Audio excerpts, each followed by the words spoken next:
It is in the Synoptic Gospel of Matthew and Mark that the story is told. In Matthew, it's in chapter 9. And Mark, since Mark follows Matthew, let's read Matthew first. Chapter 9, he entered the ship, passed over, and came into his own city, which is Capernaum. And behold, they brought to him a man sick of the palsy, lying on a bed. And Jesus, seeing their faith, said unto the sick of the palsy, Son, be of good cheer, thy sins be forgiven thee. Now notice he didn't say seeing his faith, but seeing their faith, which means whoever was carrying him was carrying him with similar faith. That means you got to have people around you who have some kind of faith when they're dealing with you, particularly if they're carrying you. Now, if we're going to get healed and you don't believe he'll heal me, then you'll stop by the wayside, because I can't get over there myself. I need you to get over there, but I don't need you coming over there doubting. I need you believing too. And behold, certain of the scribes said within themselves, the man blasphemeth. Jesus, knowing their thoughts, wherefore think ye evil in your hearts? For whether it is easier to say, thy sins be forgiven thee, or to say, arise and walk? But that ye may know that the Son of God hath power on earth to forgive sins. Then saith he to the sick of the palsy, Arise, take up thy bed, and go into thine house. And he arose and departed to his house. Now in Mark chapter 2, he is a little bit more detailed. And again he entered into Capernaum after some days, and it was noised that he was in the house.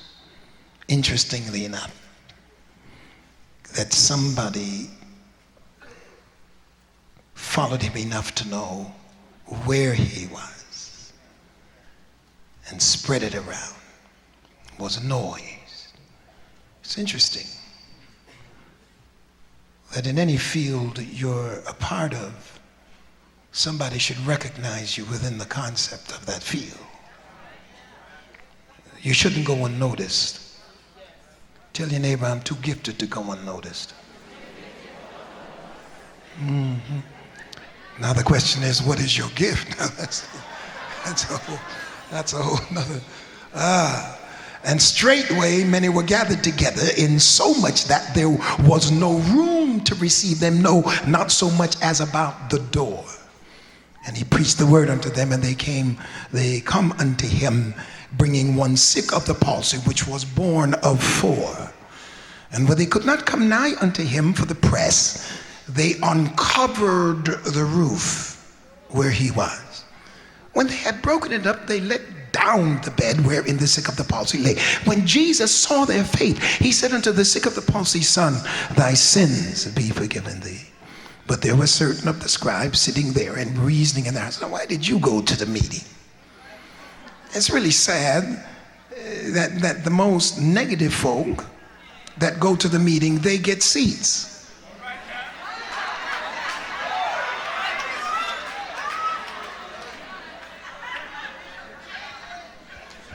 Now the one we're trying to help, he can't get in the building. I just saw that. I mean, the first time I saw that. Why doth this man thus speak blasphemies? Who can forgive sins but God only? And immediately when Jesus perceived in his spirit that they so reasoned within themselves, he said unto them, Why reason ye these things in your hearts? Whether is it easier to say to the sick of the palsy, thy sins be forgiven thee, or to say, arise and take up thy bed and walk? But that ye may know that the Son of Man hath power on earth to forgive sins, he saith to the sick of the palsy, I say unto thee, rise, take up your bed, go thy way into thine own house. And immediately arose, took up the bed. Now they carried him on the bed, now he took up the bed and went forth before them all, insomuch that they were all amazed and glorified God, saying, we never saw it on this fashion. Now I thought that a good subject might be, or a pertinent subject, look at somebody and say, faith has no ceiling. Yes, and that's dealing now in a general theological sense, in an open presentation. Look at somebody else and say, there is no ceiling. But in a more subjective sense, tell somebody, I'm walking back.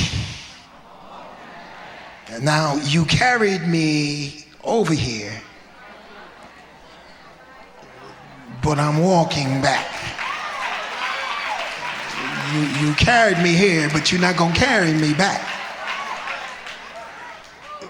When I notice Matthew 8 and I notice 9 and even in Mark, there are certain things that come to mind, and the most striking characteristic of faith in these chapters is its audacious display, its audacity. Everyone who operated within the parameters of these chapters displayed audacious behavior when it came to getting into the presence of Jesus. If you check through Matthew 8, 9, and into Mark, you will find that a variety of different people with a variety of different sicknesses and needs operated in an audacious way when it came to seeking to get into the presence of the Lord. You will notice in chapter 9, you will notice the father of the dead girl, the bleeding woman, the blind men. And in this particular text, what we might call the house crashers. And it seems as if they just have this adamant drive to get into the presence of the Lord. It is noteworthy that they didn't just wait until he got in the synagogue, but wherever he was, whether on the street or whether in somebody's house, maybe his own house, wherever he was, somebody was determined to get into his presence.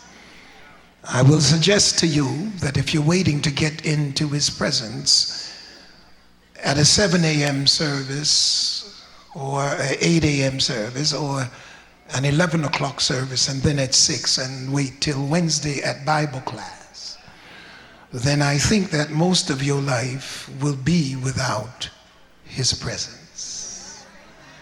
You don't have to walk within the parameters of these four walls to get into his presence.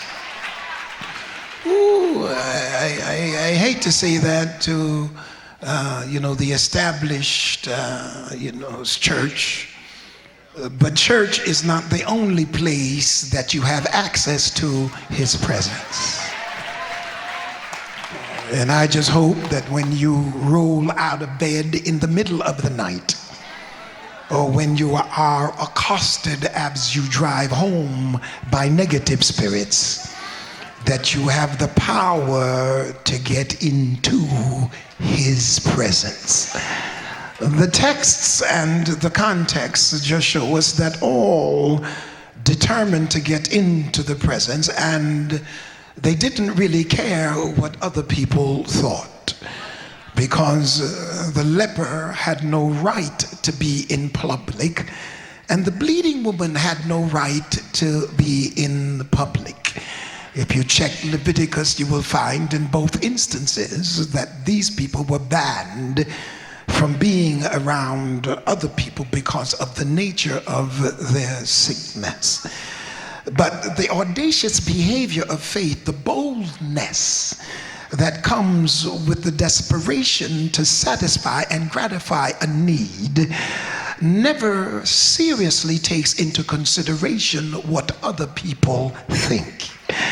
Anytime you are still conscious of how other people think, when you have a need that other people can't fulfill, then you're not desperate enough.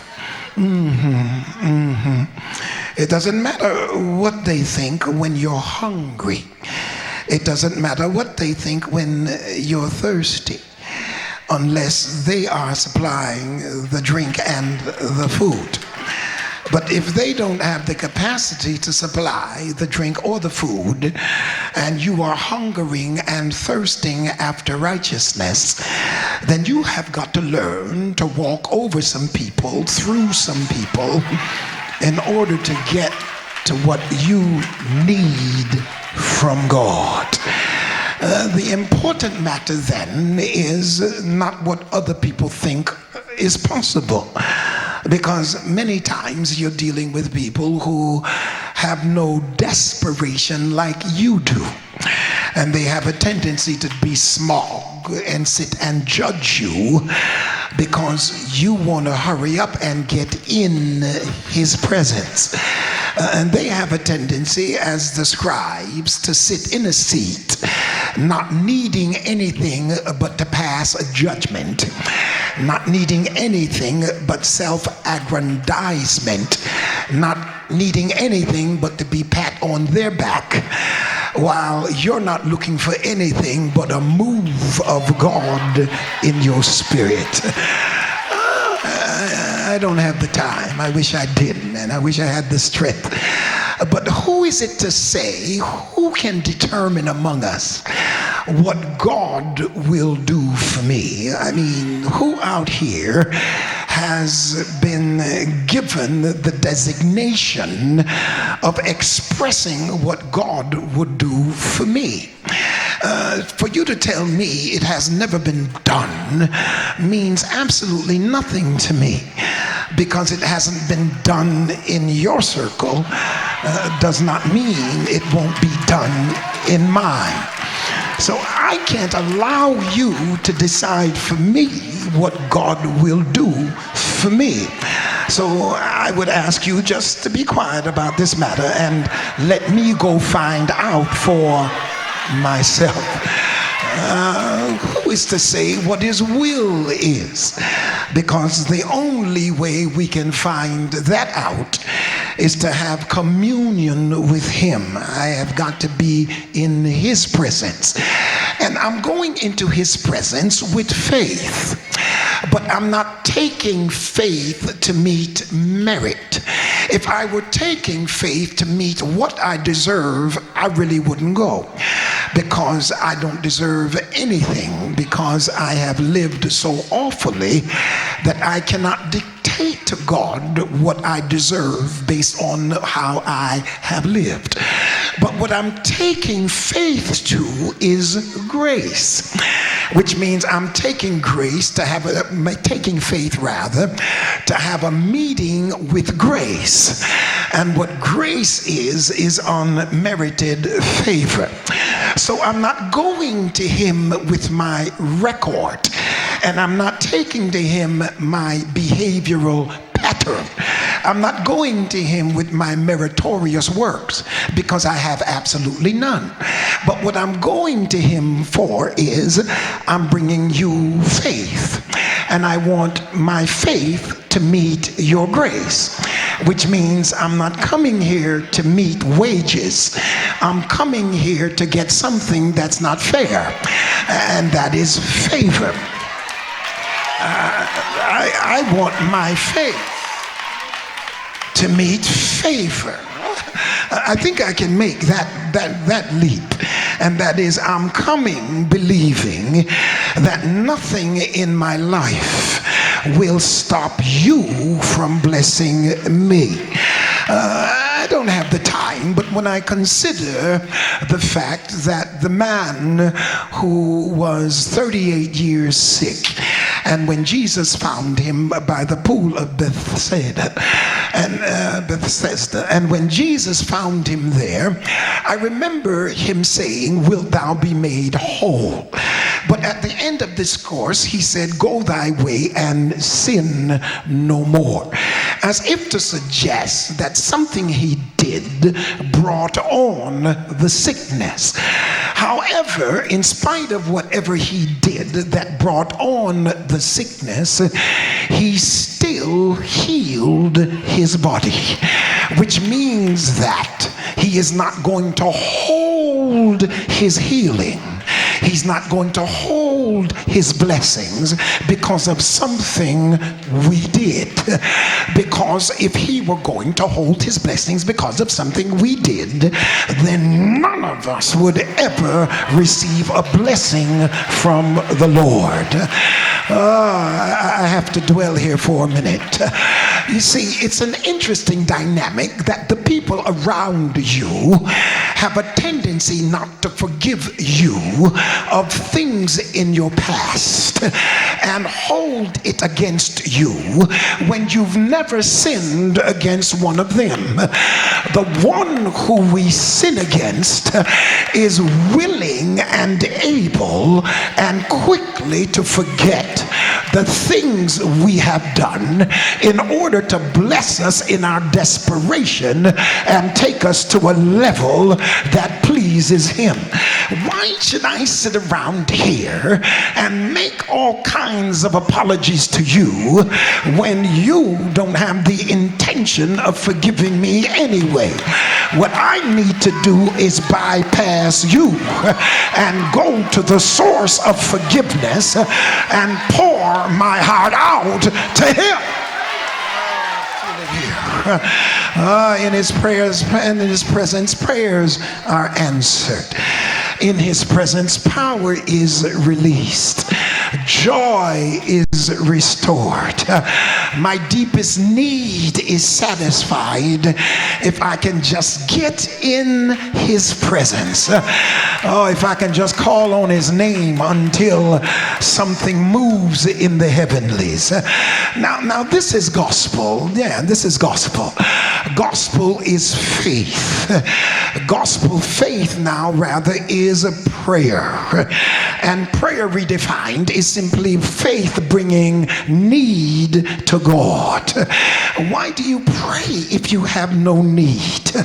And I'm finding out, as one writer said, that need, a real life problem. I think it's Paul Tillich that says that need is not faith, does not operate in abstract.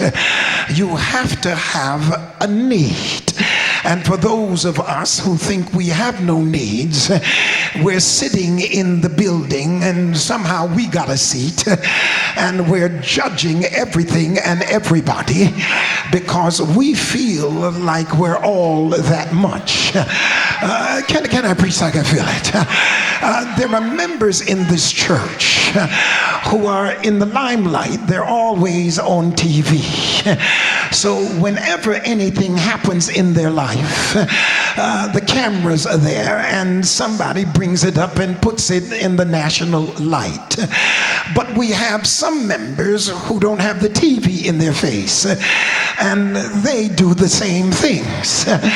Now those who do the same things without the lights sit around in the church and make judgments of those who are in the lights. But the Lord doesn't have a difference between those who are in the lights and those who are not in the lights.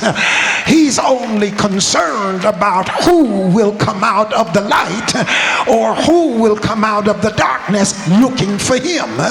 And if you come out looking for him, he'll shut everybody's mouth and give you the blessing that you came to get. Oh, I feel like shouting here. Just touch somebody real gently and tell them, you can't stop my blessing. Say what you want about your theology. This man blasphemeth. Who are you to say what he did? He's got the power to forgive sins. And if he's got that kind of power, he is God himself. I feel it here. I'm not going to keep you too much longer. Bruner says this. And I quote, he says, "This does not mean that we cannot come to Jesus unless we are hurting. But it does mean that we do not have to feel over problems our obstacles to prayer." We don't feel that our problems are obstacles to prayer. We can come with all of our problems. You see, many times it just messes with our minds because people have made us feel as you've got to be guiltless in order to come to the Lord, and that the only way you can get something from him is if you're totally and completely right. But I'm looking here at folk who didn't go to church because the leper couldn't and shouldn't be in anybody's company. The centurion was not allowed in the synagogue, and the bleeding woman shouldn't be anywhere close to church people. And then the cowards, the poor disciples, Lord have mercy, I call them the cowards, they should have been banned. And the demoniacs came and insulted Jesus, and yet still the farthest from the church receives the blessing from the Lord because they didn't come with their records. They didn't come with how they were dressed. They didn't come with their hairstyles and their toes in and their toes out. They didn't come with a whole lot of rules. It's real simple. You have what I got, and I believe you'll give it to me. And I've come to find out, am I right or am I wrong? That's why the leper said to Jesus, "If thou wilt, thou canst make me whole." I feel like preaching, Pat. I'm almost there. Give somebody a high five and say, "Neighbor, I'm not leaving without mine." In the 5 miracles of grace, something special is done. Dale Bruner, Professor Dale Bruner, he grades the faith, and that's the 5 miracles of faith. He says the leper's faith is an A because, first of all, it's personal, it's modest, and yet still it's confident. Because he says, if you want to, you can make me whole. He judges the despicableness, if that's such a word, of his condition, and he simply says that because of the adversity of his condition and because he's not allowed into the public, he can come to Jesus with confidence, yet he's modest because he's saying, "If thou wilt, thou canst." If you don't do it, I'm still convinced that you can. I'm just hoping that you will. So he gives his faith an A. The centurion's faith, he gives it a B, because even though it is excellent faith, he does not have the despicable circumstance of being a leper. He is a man of power. He says to one man, "Go here," another, "Go there," and everybody follows him. He is a man of power. He does not have the pain as the leper. He does not have the ostracism as the leper, because even though he's Gentile, he's a powerful Gentile, and you have to give him respect. So they gave his faith a B. When it comes to Peter's mother, or Peter's mother-in-law rather, it does not say whether hers was excellent or whether it was negligible. So because it's neither good nor bad, he gives that faith a C. Now the disciples have had to fail. Oh yes, oh ye of little faith. And they're accused of cowardice, yet witnessing all of his works. Now please explain to me, why should the disciples have a failing grade when they're in the middle of all of the display of his magnificent power? If any anybody should believe that he could deliver, it certainly should be the folk that are around him all the time. I am convinced that church people become so small that they get so caught up in the ceremonial piety of ritual worship that they forget the basics that got them in here in the first place. Forget your seniority in the city of Refuge. Well, I've been there for 20 years and ain't got nothing out of it yet. But somebody can come off the street burdened down with the trials of the world and walk out of here not talking about other people but talking about the goodness of Jesus. And I better behave. I'm acting like I'm 45. The disciples' faith is a low grade, so he calls it a D. Now the demonics rather, not the Genezaracs, but the demonics, they insulted him and they approached him with abuse, and their spirit was hostile against him. So we'll give their faith an F. But consider whether it's grade A1 faith, because he praised faith. He praised the bearer of faith. He measured faith. He rebuked the cowards and he kept silent. He ignored the insult, but whatever condition it was, he still delivered the healing. I just come to tell you, just come. Don't let anybody tell you how to come. Just come. If you're angry, come. If you're depressed, come. If you're desperate, come. If you're sad, come. Just come. Who is to say what he'll do if you show up? I feel the Holy Ghost. Give somebody a high five and say, if you can't come by yourself, we'll carry you. But if I carry you, you better be ready to walk back, because I'm not carrying you for a blessing and carrying you back home. Oh, I feel like preaching. I feel the whole. Y'all sit down. I'm the only one working. It's important to understand that this is a gospel. And what it shows me now is that your faith is not the star. Because if your faith was the star, it would have to be on a certain star level. He is the star, which means it doesn't matter what level of faith you have. He is the star. So all he's saying to you is just drag your little self over here and let me do the miraculous wonder, so that when you walk out of here, we're not praising your faith, we're praising the source of your faith. Because if you didn't hear about me and you didn't trust in me, you couldn't get the healing anyway. So God is the one who stimulated you to trust in Jesus, which means he stimulated your faith to place your faith in the God who would deliver what your faith is requesting. So you didn't have faith independent of God giving you faith, so you can't say my faith. He can say your faith, because he gave you the idiosyncratic faith to get you what he wanted to give you in the first place. And he must have wanted to give it to you, because when you didn't measure up with the faith, he still gave it to you. I feel here. That's why he says faith as a grain of mustard seed. Oh God, can I preach just a minute? That's That's why you got to walk away from legalistic preaching.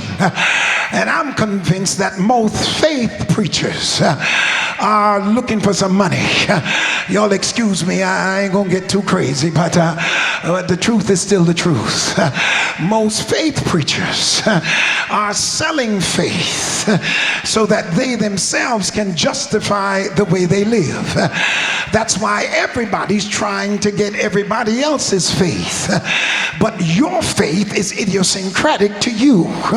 It's like a fingerprint. You can't take my fingerprint and get your blessings. You've got to have your own fingerprint. So we have books out, 7 ways to get a blessing from God. And somebody's going to tell you 7 ways to get a blessing from God, and all of us buy the book. Now that's their conceptualization of how God operated in their life. That does not mean he's going to operate the same way in your life, because faith is as idiosyncratic as a retina scan. When God looks at you, he looks at what you bring to the table, and you can't superimpose what somebody else brings to the table, because he's looking through all of the nebulous clouds and he's looking at the reality of who you are. Creflo Dollar's faith can't work for me. He can write money cometh on his check, but that don't mean I have to write money cometh on mine. Jake's faith, my good friend, does not work for me. How he operates within the parameters of his spiritual revelatory experience with God is not mine. He and I are 2 different creatures, and yet still God works for him in the way he believes God, and God works for me in the way I believe God. I'm not envious of how God works for him, and he's not envious about how God works for me, because God works for each one of us according to our faith. So don't tell me I need big faith, and don't tell me I need to buy your book about faith.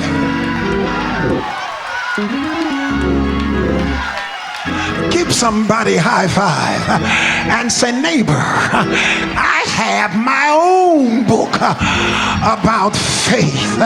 That's why I'm still here, clothed in my right mind. Where were you when I was losing my mind? Where were you when I couldn't get up in the morning? But my faith in God has brought me to this place. I'll preach the rest of it another time. Give somebody a high five and say, if you're going with me, help me to get the blessing. When I go to the text, I'm so happy that I found something out. You gotta have folk carrying you who believe like you believe. We're on the way to Jesus, and I'm carrying you for your sake. I'm all right, but I want you to be blessed. Shake somebody's hand and say, neighbor, I'm not going to feel good until you get your blessing, because if you're a friend of mine, I want you to be blessed like I am blessed. I don't want to be the only one blessed in this family, but if I can walk, I want you to walk. If I got money, I want you to have money. If I'm healthy, I want you to be healthy. If I'm strong, I want you to be strong. So where do we have to go? I'll carry you. Give somebody a high five. Say, I'll pray for you. I'll believe for you. I'll hold out for you.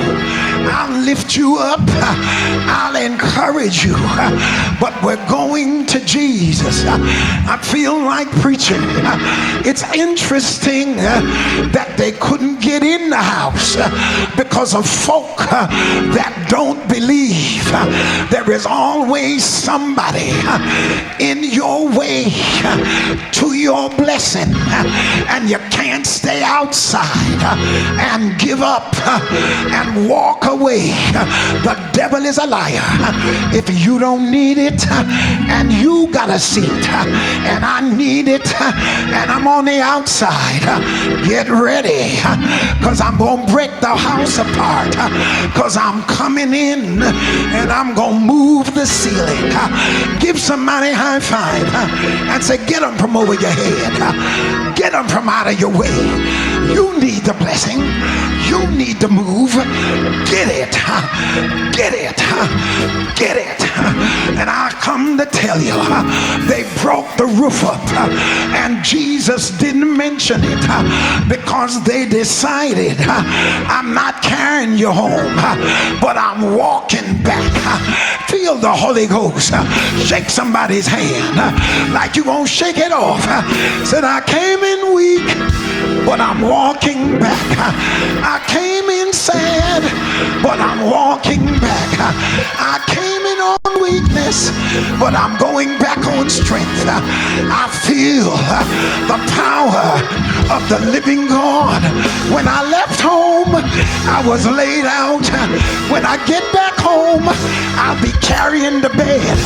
That same bed that was carrying me, I will be carrying the same bed. I'm here.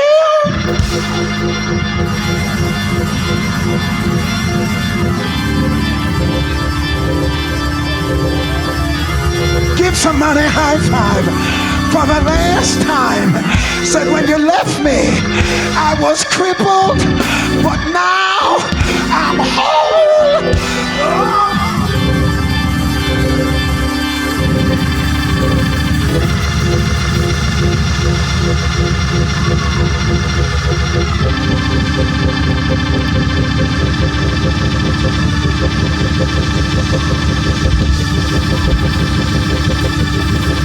I'm walking back.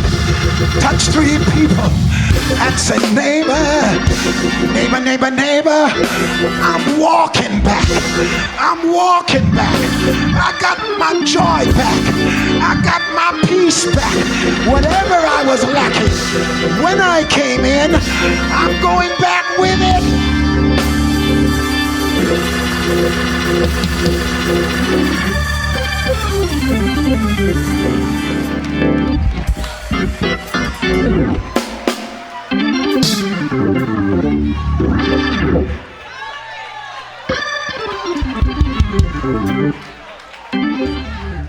I'm closing.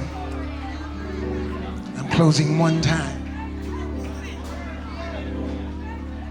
I don't have the strength to close 2 or 3 times. I didn't intend to come in here and leave the way I came. And that's why this message is a follow-up to last week's message of what are you looking for? What are you looking for? And put them in a trilogy, because I'm going with one more next week. That is another step from this one. What are you looking for? If you're not looking for much, when you can't get in the building, you would disappointingly say, take me back. But when you're looking for something, and let me tell you something, when you're looking for it and you know you got it cornered,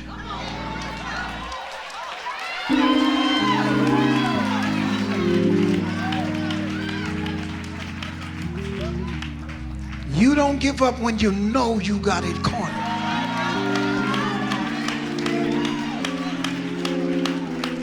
Find a way to get me in that house. Find a way. I'm closing on this note. And as I was studying this, I discovered something. That the place of desperation and intensity to succeed is the same place where it's easy to give up.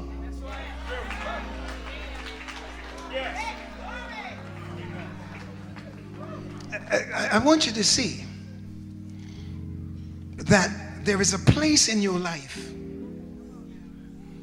where everything looks like a tsunami. And you just look at the horrendous cataclysmic extirpation of the problem. And you say, man, I might as well surrender. And throw your hands up. But to another person with audacious faith, that is the same place to say, I'm gonna fight this thing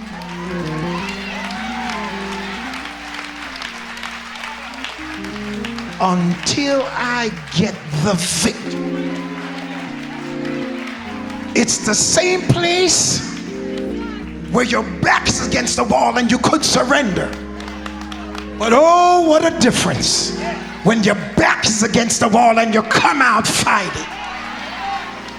Because I'm not going back on this bed. Give somebody a high five and say, I'll carry you, but I'm only going to carry you one way.